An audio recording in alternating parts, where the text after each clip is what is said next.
This past year, Mike in the Woods really started to hit its stride as a YouTube channel because I finally focused in on what it is that I want to do with this channel, focus on unconventional EV adventures. And specifically, it's let me focus in on the 3 goals that I want to accomplish. The first one is I want to prove that electric vehicles make great adventure vehicles. The second one is I want to innovate new ways to go adventuring with EVs. And the third one is that I want to inspire you guys to try going on your own adventures with EVs.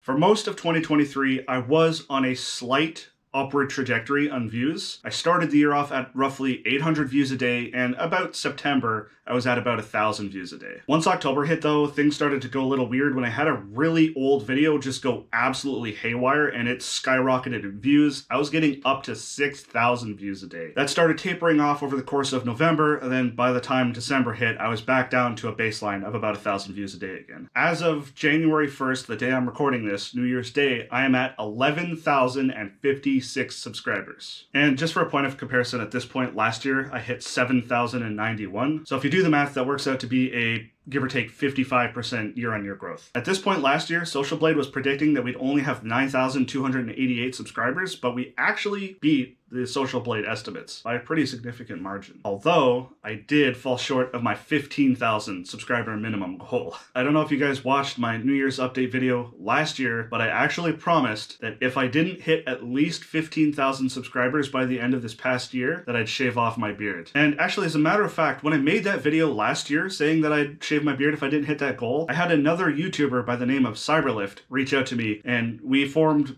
what we're calling the Beard Pact, where if one of us reached 15,000 subscribers, we'd save our own beard, and if one of us hit 25,000 subscribers, we would save both our beards. I've recently been watching videos from a channel called Mike in the Woods.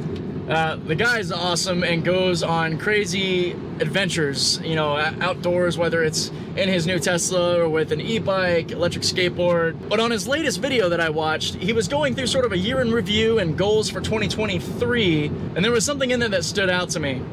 He has a goal by the end of the year to hit 25,000 subscribers. Right now, Social Blade is predicting that he's gonna hit just shy of 10,000. It turns out, even though I'm a few thousand below him, there's actually a similar prediction for me to be just under 10,000. And I got this competitive urge. So I reached out to Mike and declared him as my friendly channel rival, given how close we are and similar interests, even though our channels are doing niches in completely different directions. So I reached out to him and we've agreed on a 25,000 subscriber Beard Pact. Unfortunately, neither of us came anywhere close to even hitting that minimum, which my wife is not too happy about. Yeah, if you don't know who Cyberlift is, he has a YouTube channel where he does a lot of Tesla full self-driving testing, doing rideshare and meal deliveries and that sort of thing, and really putting FSD to its test. So I highly recommend you go check out his channel if you're not already familiar with him. We actually talk a lot outside of YouTube, and we're really looking forward to doing some collaborations together once we both have our electric trucks and go on some crazy overlanding adventures together.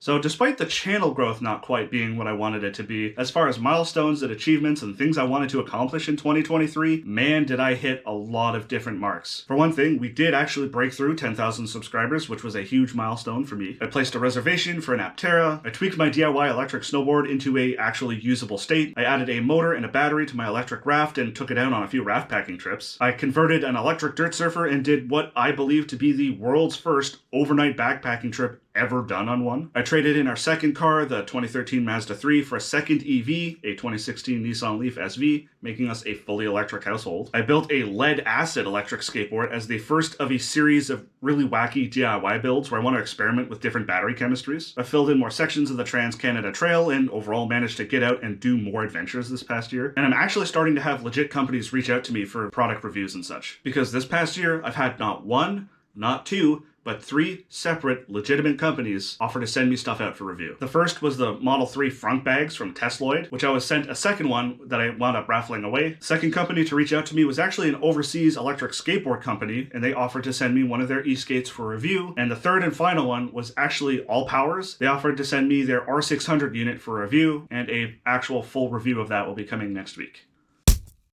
So my Model 3 is actually in great shape. I just did a 1-year ownership update, so go check that out if you want an in-depth look-see at how it's been doing. And on top of that, unfortunately, a lady also actually backed into me a couple weeks ago and dinged my front bumper a bit, so now I have to get that looked at too. My 2016 Leaf, although I haven't used it in videos much, is doing pretty good beyond a dead tire pressure sensor and a dead 12 volt that I had to swap. Although I have recently had to paperweight it outside as I had to drop insurance coverage on it due to insane Ontario insurance rates. So unfortunately, until the rates come down, I do have to leave it parked outside. My touring electric skateboard is doing great, 3 years on, and it is not showing any signs of wear beyond the obvious stuff like belts and pulleys and bearings. My DIY electric snowboard is now in a usable state, and I'm just waiting for some actual snow to fall on the ground to get it back out there and bring you guys some more videos on it. The electric raft is doing great. I took it out on a couple trips where it's performed exactly as I hoped. I'm really looking forward to adding the second battery and doing longer and longer adventures with it next summer. My electric dirt surfer works just fine other than a slow air leak in the front tire. This thing turned out to be a lot harder to ride and use on backpacking trips than I originally anticipated, so it's not going to be used much beyond being a companion piece to EV camping and overlanding trips. And my Super 73 e-bike has been broken for a while now.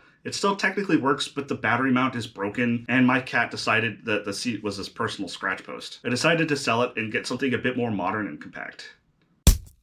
Alright, so the big elephant in the room is what's going on with the Cybertruck. Deliveries have started, but there's a few wrinkles. Not only is the price a lot higher than I was hoping it would be, when I converted the price from USD to CAD for the all-wheel drive version, it turned out to be just over $100,000 Canadian, which is already expensive, but that'll also trigger the stupid luxury goods tax that we have here, which adds another tax on top of the sale price. And if that wasn't bad enough, it looks like they're only doing the Foundation series of Cybertrucks for the foreseeable future, which is an extra $25,000 on top of that. And I live in Canada, so who knows when deliveries at all will even start up here. Here is the crux and the most important thing that I wanted to bring up during this yearly update video. My channel has not grown nearly as much as I was hoping, to the point of being able to afford this Cybertruck, and frankly, now that deliveries have started, it's game time. I really got to sort out what I'm doing. An alternative that's really been growing on me, and I've been posting about it on my community tab, is the F-150 Lightning standard range. So the question I pose to you guys, how would you feel if instead of the Cybertruck, I wound up going with a Ford F-150 Lightning as my overlanding rig? One way or the other, this coming year, 2024, is the year that I want to finally get an electric truck and we finally upgrade to proper EV overlanding adventures. So aside from the EV overlanding stuff, I do have some cool, really interesting DIY projects that I have planned. And the first is one I'm working on right now, and that is the world's first sodium-ion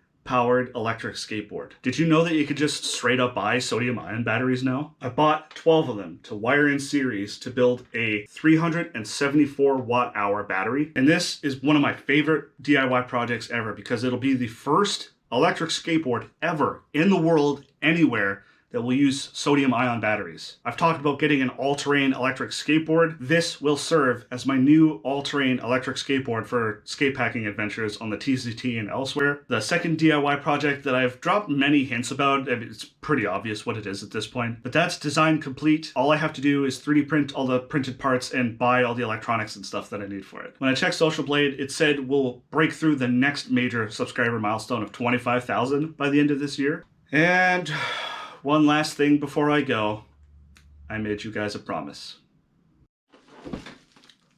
Hello, darkness, my old friend.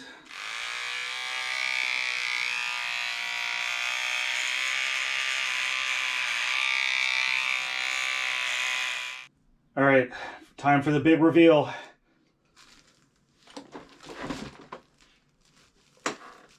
Yup. Promise kept. Take it all in. Now you know why I keep my beard and why I don't shave. Well, that's it for this one. Thanks for sticking through to the end of the video and watching this nightmare that you've now unleashed on yourselves. All joking aside, I'm really looking forward to 2024 and all the stuff that I've got in store for you guys. So make sure you stick around.